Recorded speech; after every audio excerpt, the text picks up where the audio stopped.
Students, ये CAPF S A का next video class है जिसमें हम समझेंगे कि किस तरह से इंट्रोडक्शन एसए का लिखा जाता है। और इसके पहले हमने पढ़ा है कि हम किस तरह से कंटेंट को बिल्डअप करें और कैसे आइडेंटिफाई करें कि किस ऐसे क्वेश्चन के किस की कंपोनेंट में से हम लोगों को अपना कंटेंट लेना है। ऐसे के की कौन सा ऐसा की कंपोनेंट है जिस पर हम बात करेंगे अपने मेन बॉडी में, जिस पे हम बात करेंगे इंट्रोडक्शन में, और जिसमें हम बात करेंगे कंक्लूजन में। ओके, ये सब सारी चीजें हमने बहुत अच्छे से डिटेल में पढ़ ली है। आज के वीडियो में हम इंट्रोडक्शन कैसे लिखते हैं उसके बारे में हम पढ़ेंगे। ठीक है, तो इंट्रोडक्शन में आप बहुत सेफली जनरल कंपोनेंट पर आप इंट्रोडक्शन अपना लिख सकते हो, बहुत सेफली। जनरल कंपोनेंट से भी कोई ब्रॉडर एस्पेक्ट है उस पे भी लिख सकते हो। ओके, जैसे क्राइम अगेंस्ट विमेन, ये जनरल कंपोनेंट है, मगर इससे भी ब्रॉडर एस्पेक्ट क्या है? Women, women empowerment. ओके, ये और ब्रॉडर हो गया।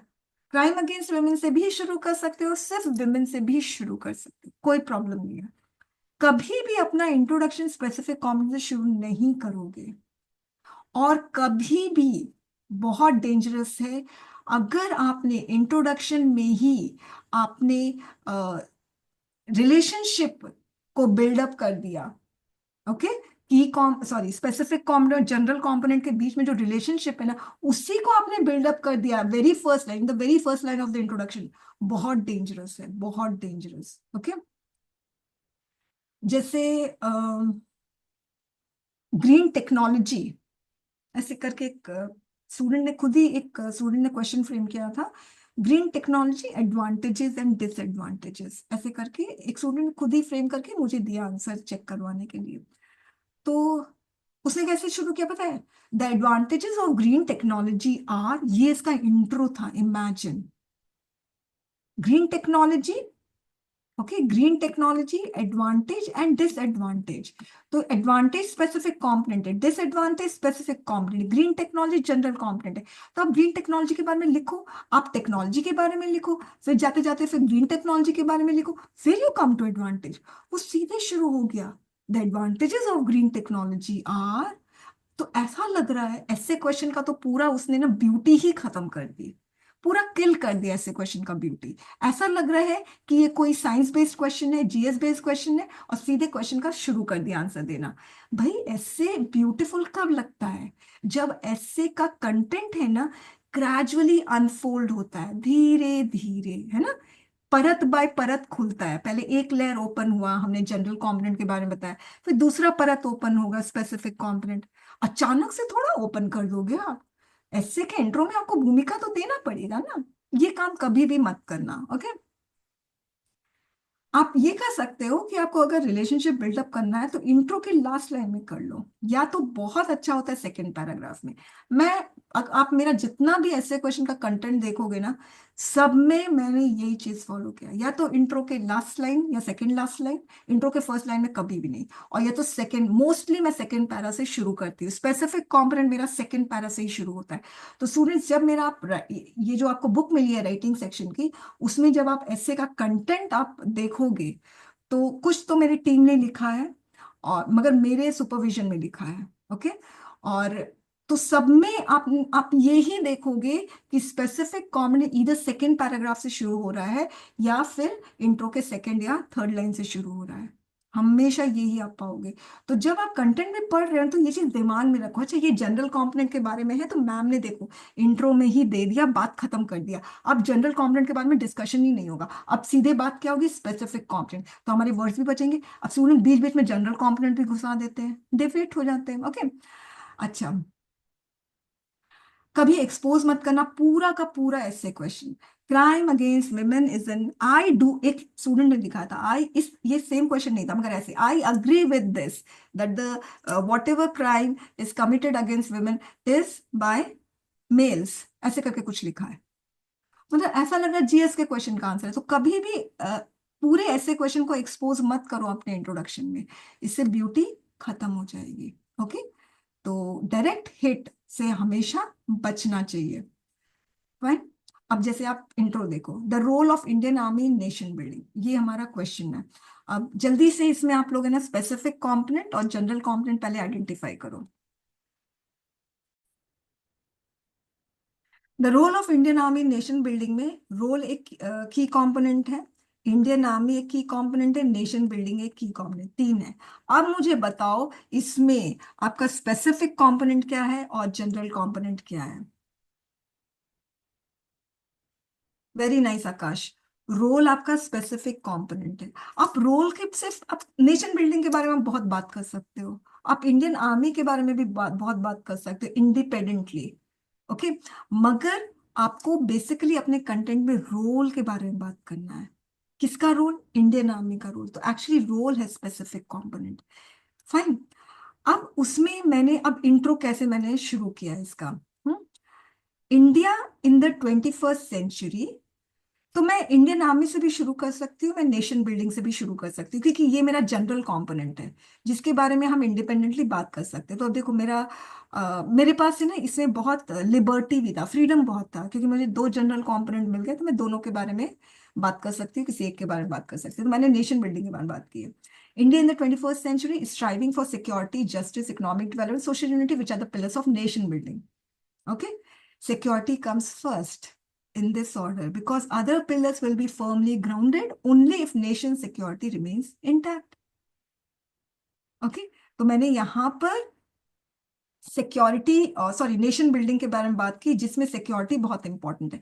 अब सोच सकते हो आप, अब मैं सिक्योरिटी को आराम से इंडियन आर्मी से कनेक्ट कर सकती हूँ सेकंड पैराग्राफ में, और इंडियन आर्मी को आराम से मैं रोल से भी कनेक्ट कर सकती हूँ। हो गया, पैरा टू पैरा कनेक्टिविटी भी हो गया, क्योंकि सिक्योरिटी कौन दिला रहा है? इंडियन आर्मी दिला रही है। अब ऐसे sustainable farming is the need of the hour, तो इसमें मेरा ये जनरल कंपोनेंट है, और रिटोरिकल प्रोमिसेस स्पेसिफिक कंपोनेंट है। तो मेरे पास है लिबर्टी, मैं सस्टेनेबल फार्मिंग से भी शुरू कर सकती हूँ, मैं सिर्फ फार्मिंग से शुरू कर सकती हूँ, फार्मिंग का मतलब एग्रीकल्चर से भी शुरू कर सकती हूँ। ठीक है, यानी सस्टेनेबल फार्मिंग से भी ब्रॉडर कुछ अगर मुझे मिलता है, मैं उससे भी शुरू कर सकती हूँ, मगर ऑब्वियसली मैं स्पेसिफिक कॉम्बिनेशन से शुरू नहीं करूंगी। Agriculture is the most prominent occupation of our country that harness natural resources to produce food. अगर आप देखो मैंने क्या किया है, food is produce in an unsustainable ways, मैंने सस्टेनेबल फार्मिंग भी नहीं लिया, एग्रीकल्चर लिया, एग्रीकल्चर को कनेक्ट किया अनसस्टेनेबिलिटी से। ठीक है, उसकी वजह से सॉइल न्यूट्रिएंट्स डिक्रीज होते हैं, यूट्रोफिकेशन होता है, harmful weeds, contamination of ground water. ठीक है, उसके बाद है ना एग्रोकेमिकल्स यूज होते हैं। ओके। अब मैंने क्या किया कि अनसस्टेनेबल फार्मिंग का इतना सारा डिसएडवांटेज है, इसीलिए अगर आप नेक्स्ट पैराग्राफ देखोगे ना, मैंने कनेक्ट किया, इसीलिए we the government should wake up to this reality and promote sustainable farming. However, अब मैं कनेक्ट कर दूंगी इसको रेटोरिकल प्रोमिसेस से।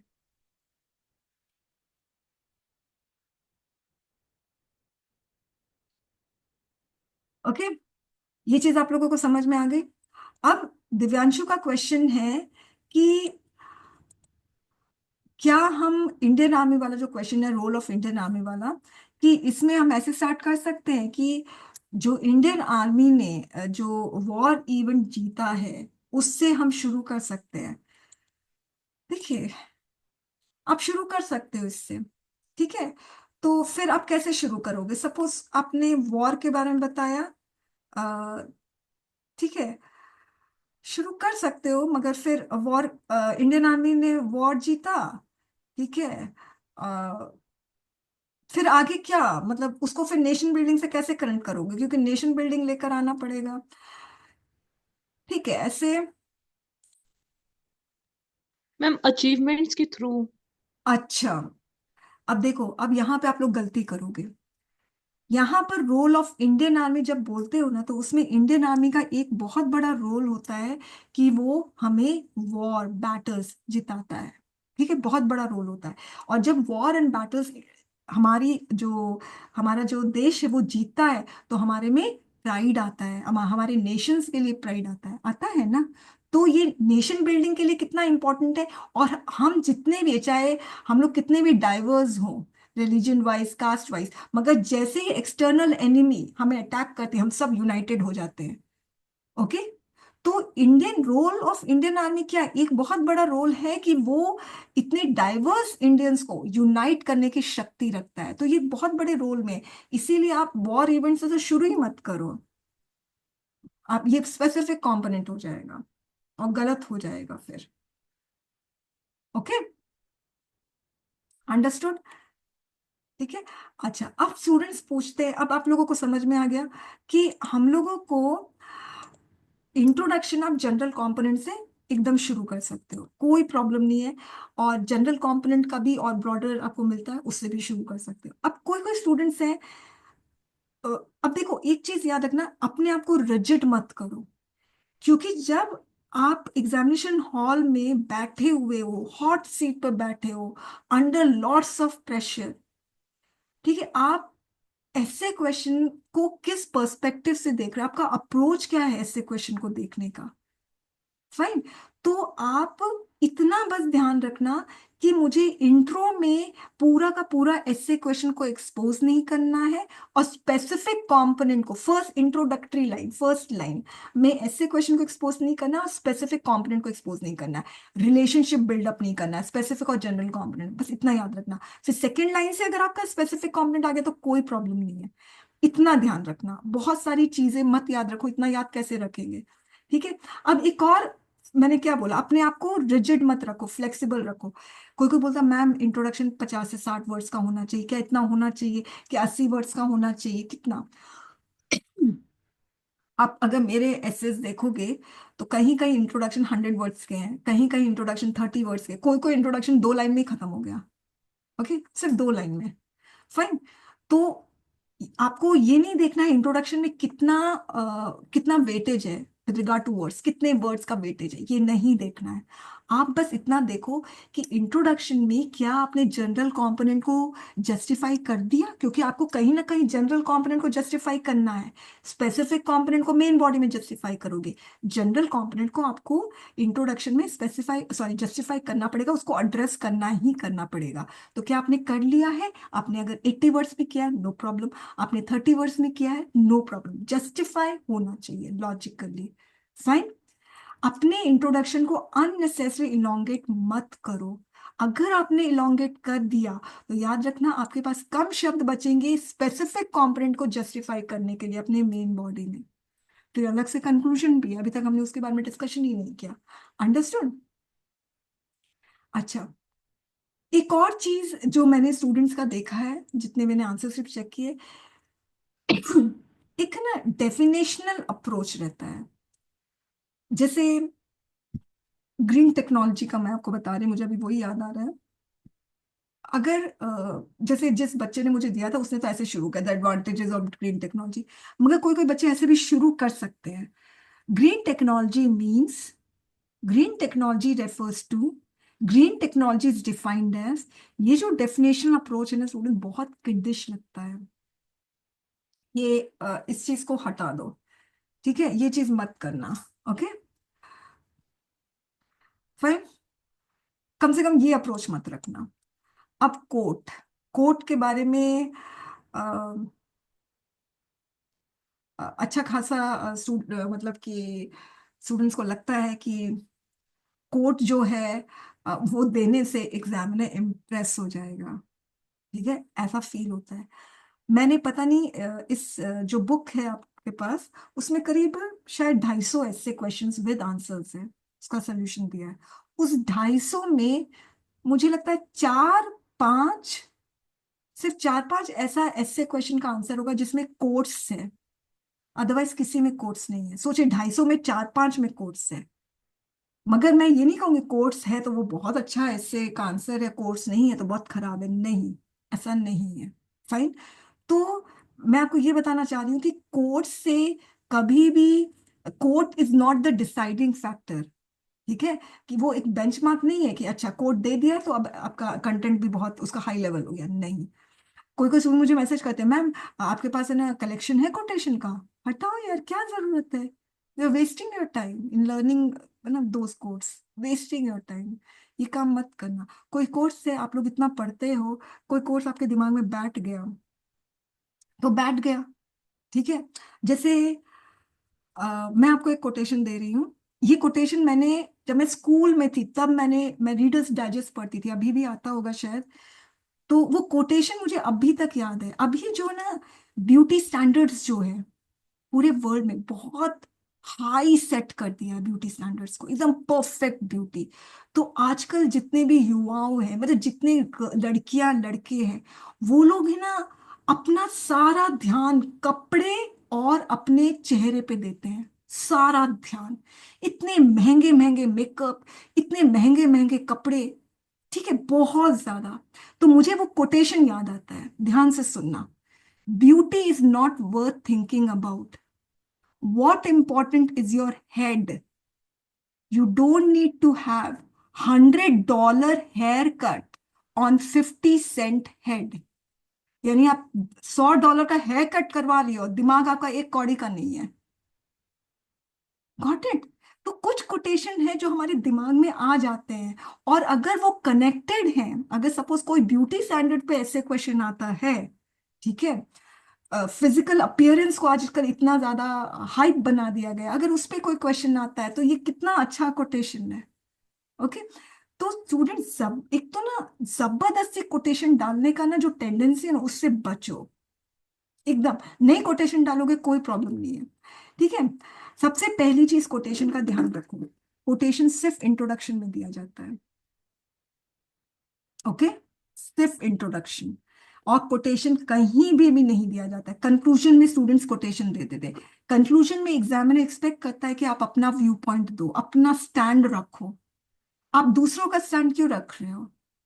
ओके, तो कोटेशन, और हाँ, मेन बॉडी में भी कोटेशन दे देते हैं, फिलर्स का काम करते हैं। तो मैं जब स्टूडेंट्स के मिस्टेक वाला जब वीडियो क्लास होगी तो उसमें मैं बताऊंगी कि किस तरह से स्टूडेंट्स बीच बीच में कोटेशन डालते हैं, बीच बीच में, है ना, ताकि ब्यूटीफाई करने के लिए। मगर कोई काम नहीं करता है वो सारा कोटेशन। इसका मतलब ये है कि आपके पास कोई कंटेंट नहीं है, इसीलिए आप फिलर्स का काम, आई मीन कोटेशन को फिलर्स के जैसे यूज कर रहे हो। ओके, कभी भी मेन बॉडी और कंक्लूजन में कोटेशन यूज मत करना। दूसरी चीज, कोटेशन कभी भी लंबा नहीं होना चाहिए, क्योंकि कोटेशन में जितने वर्ड्स कंज्यूम हो रहे हैं वो भी काउंट होंगे ना आपके। लंबा कोटेशन बहुत, मतलब बहुत ही मतलब आप समझे, टाइम कंज्यूमिंग है, वर्ड्स कंज्यूमिंग है। इसलिए आप स्मॉल एंड रेलिवेंट कोड दो, जो आपके ऐसे क्वेश्चन को जस्टिफाई करे और इंट्रोडक्शन को भी जस्टिफाई करे। ओके, क्वेश्चन और इंट्रोडक्शन, क्योंकि कोटेशन लिखने के जस्ट बाद इंट्रोडक्शन आता है। ठीक है, पहले क्वेश्चन आया, क्वेश्चन के बाद कोटेशन लिखा। ओके, ये क्वेश्चन हुआ, फिर कोटेशन लिखा, और फिर इंट्रोडक्शन। तो कोटेशन इससे भी कनेक्ट होना चाहिए, क्वेश्चन से भी, और इंट्रो से भी कनेक्ट होना चाहिए। ओके, तो बहुत समझदारी से कोटेशन देना है, सिर्फ देने के लिए देना है नहीं। और दूसरी चीज, कोटेशन जो है ना, जब भी आप दोगे ना, तो हमेशा डबल इन्वर्टेड कॉमर्स में देना। अगर आप डबल इन्वर्टेड कॉमर्स में कोटेशन देते हो तो इसका साफ मतलब है कि ये आपका आपका खुद का लिखा हुआ नहीं है या बोला हुआ नहीं है। ओके, हमेशा डबल इन्वर्टेड कॉमर्स में कोटेशन दोगे।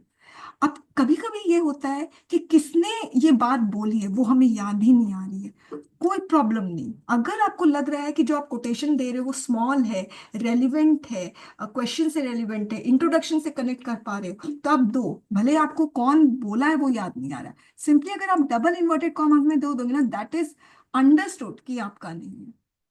ओके, अच्छा, अब बहुत फेमिलियर और बहुत ओवर यूज कोटेशन आप नहीं दोगे।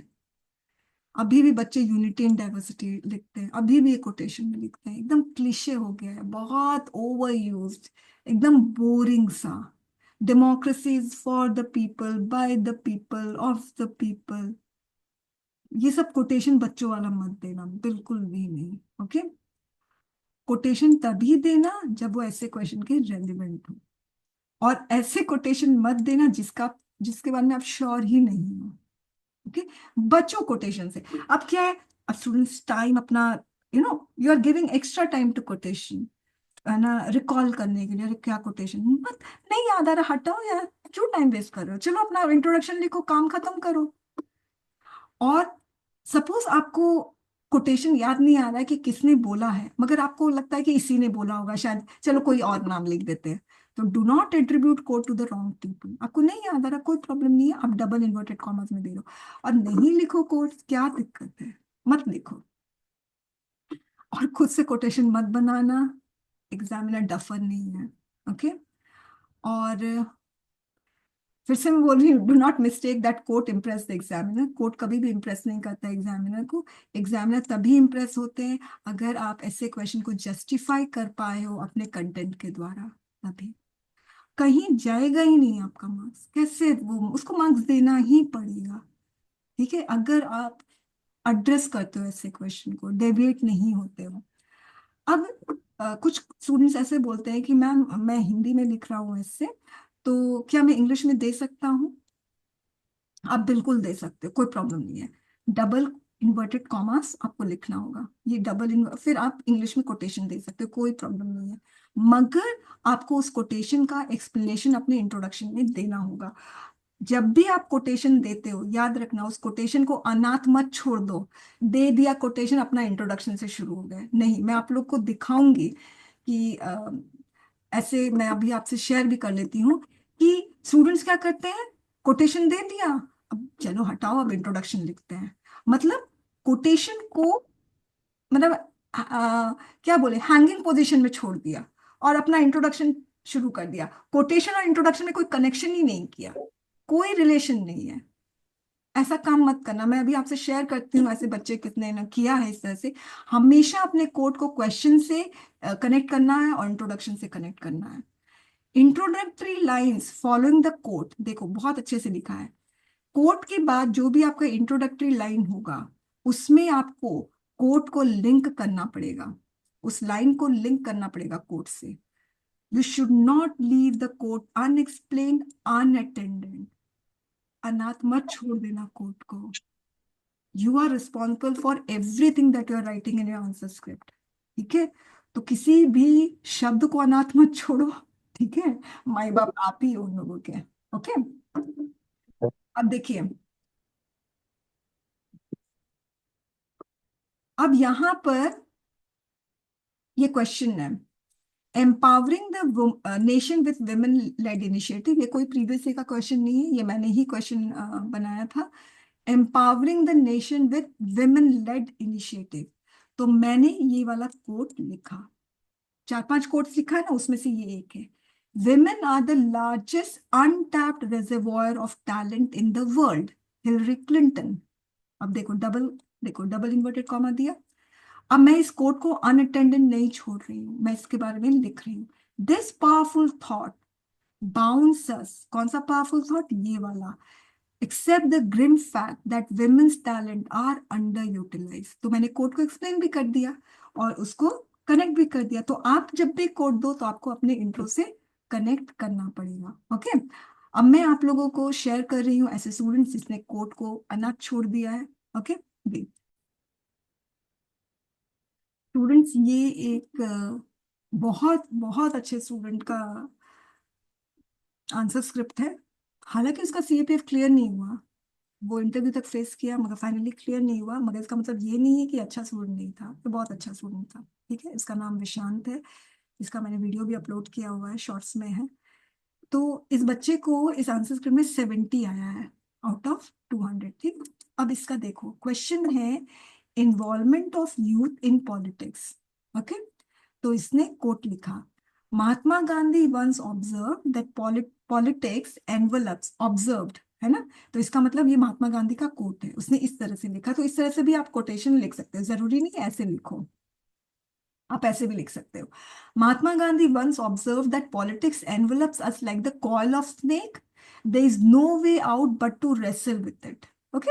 पॉलिटिक्स है ना, स्नेक का जो कॉइल बनता है ना, उसकी जो पूरी बॉडी ऐसे ऐसे गोल गोल रहती है, तो कॉइल बन जाता है। और उसमें हम लोग सिर्फ रेसल ही करते रहेंगे, हाथापाई करते रहेंगे, हम उससे निकल नहीं सकते। ये पॉलिटिक्स है। फाइन। इसने महात्मा गांधी जिस तरह से पॉलिटिक्स को डिफाइन किया वो बता दिया। फाइन। तो उसको पता है कि पॉलिटिक्स यहाँ पे जनरल कंपोनेंट है और मुझे जनरल कंपोनेंट के बारे में ही बात करनी है। इन्वॉल्वमेंट ऑफ यूथ जो है ना, वो स्पेसिफिक कंपोनेंट है जिसके बारे में ये सेकेंड पैरा से बात करना शुरू कर देगा मेन बॉडी में। तो उसने पॉलिटिक्स से ऐसे शुरू किया, अब यहाँ गड़बड़ कर दिया। इसने बोला पॉलिटिक्स स्नेक का कॉइल है और इसमें हाथापाई करेंगे निकलेंगे नहीं। आप ये क्या बोल रहे हैं, politics is the torch bearer of the nation building. अरे कहाँ कनेक्शन है भाई, कोर्ट को अनाथ छोड़ दिया इसने। जो आप बोल रहे हो स्नेक के जैसे, तो आप इसको आगे बढ़ाओ ना। नहीं बढ़ा रहे, इसके पास बहुत अच्छा चांस था, इसको आगे कैसे बढ़ाता? यूथ इसीलिए फियर करते हैं पॉलिटिक्स से। फाइन, ऐसे करके आगे बढ़ा सकता था, मगर उसने नहीं बढ़ाया। Politics is the torchbearer of nation building. यहाँ पे वो पॉलिटिक्स के बारे में देखो नेगेटिव बात कर रहा है, फिर यहाँ पे पॉलिटिक्स के बारे में वो पॉजिटिव बात कर रहा है। Torchbearer of nation, it has direct impact on economic prosperity, political, human ये conservation, therefore active part specially for youth is crucial for making. ठीक है, तो नेगेटिव बात किया, फिर पॉजिटिव पॉजिटिव बात किया, और फिर यहाँ पर इसने लास्ट इंट्रोडक्टरी के लास्ट लाइन में यूथ को पॉलिटिक्स से कनेक्ट करके इसने दे दिया। ठीक है, मगर इसका इंट्रो एकदम अच्छा नहीं है, क्योंकि इसने कोट को अनाथ छोड़ दिया। तो मैंने लिखा, when you give quote do not forget to connect it with the intro. ठीक है, फिर यहाँ पर but you believe in handling court of politics, call of snake. हाँ तो मैं, मैम उसको जस्टिफाई एग्जाम्पल देके कर सकते हैं ना, जैसे कि बिल्कुल, डे टू बिल्कुल। डे लाइफ में कैसे पॉलिटिक्स, स्टूडेंट लाइफ में कैसे वर्क हाँ करता है पॉलिटिक्स, हाँ, या फिर कहीं। मगर इंट्रो को ड्रैग भी मत करना, कभी इंट्रो को ड्रैग नहीं करोगे। ओके। Okay ma'am. हाँ भाई। हाँ, एक चीज दिव्यांशु जो बोल रहा है कि मैम अगर इसने इंट्रो है ना जो नेगेटिव एस्पेक्ट से शुरू किया है, तो देखिए यूजुअली मैं स्टूडेंट्स को हमेशा बोलती हूँ, अपना कंक्लूजन और इंट्रोडक्शन थोड़ा ऑप्टिमिस्टिक होना चाहिए यूजुअली।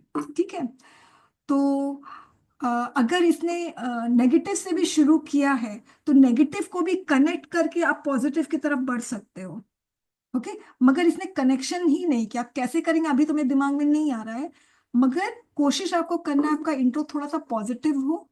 ओके, और कंक्लूजन भी आपका पॉजिटिव हो। फाइन, नो मैटर ऐसे क्वेश्चन कितना भी पेसिमिस्ट टाइप का हो, निराशावादी हो, मगर आपका कंक्लूजन हमेशा ऑप्टिमिस्टिक होना चाहिए, आशावादी होना चाहिए, और इंट्रो भी आपका वैसा ही होना चाहिए। फाइन। अच्छा, एक और चीज जो मैं बताना भूल गई, इंट्रो में आप लोग एक, जैसे एक स्टूडेंट था निखिल, बहुत अच्छा बच्चा था वो भी, वो अच्छा लिखता था, वो ना क्या करता था, अपने इंट्रो में ना स्टोरी से शुरू करता था। ज्यादातर वो इंट्रो अपना स्टोरी से शुरू करता था। तो मैं उसको एक चीज कहती थी कि स्टोरी ना फिक्शनल मत करो, अगर स्टोरी लिखना है तो फिर रियल लाइफ स्टोरी लिखो, जिससे लोग इंस्पायर हो। सुनीता विलियम्स का स्टोरी लिख दो, अब डिपेंड करता है कैसा ऐसे क्वेश्चन है। ओके, तो अगर ब्रेन ड्रेन के बारे में बात हो रही है, तो आप ऐसे इंडियन के बारे में का स्टोरी लिख सकते हो जो यहाँ स्कूलिंग यहाँ पे किया, कॉलेज यहाँ पे किया, मगर चला गया बाहर पढ़ने।